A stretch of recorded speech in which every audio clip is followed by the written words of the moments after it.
சிவகங்கையில் காங்கிரஸ் முன்னாள் எம்பி சுதர்சன நாச்சியப்பன் செய்தியாளர்களை சந்தித்தார்.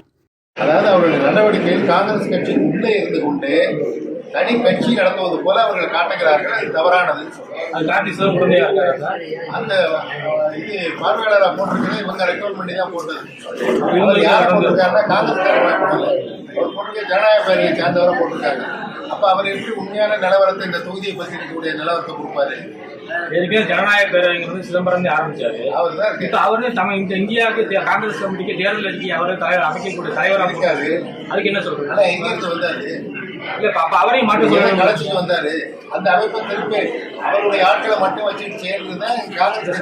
உங்க தீர்மானம் ஜனநாயக பேரவையிலிருந்து வந்த ஒருத்தர் பார்வையாளராக இருக்கிறாரு. அவர் ஜனநாயக முறைப்படி நடக்கல அப்படின்னு காங்கிரஸ் கட்சியுடைய ஒரு தேர்தல் அறிக்கையை நிறைவு தயாரிக்கிறவரே பார்த்து நடவடிக்கைகள் வேற. அவங்க பேசுற பேச்சுக்கள் இதே சிதம்பரம் அவர்கள் சொன்னாங்க, பிரதம மந்திரி பற்றி நாங்கள் முன்னிறுத்தவில்லை சொன்னார். நாங்க அவரை தேர்தல் கமிட்டியுடைய தலைவராக போடலாம், ஆனா அவர் பேசுறது தவறுன்னு சொல்றாரு.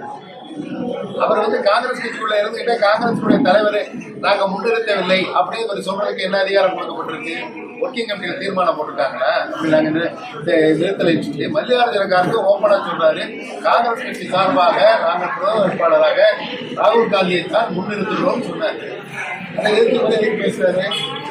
அது குழப்பத்தை உருவாக்குறாரு. அப்போ இதுக்குள்ள இருந்துகிட்ட குழப்பத்தை உருவாக்கி யாருக்கு நன்மை செய்ய பாக்குறாரு?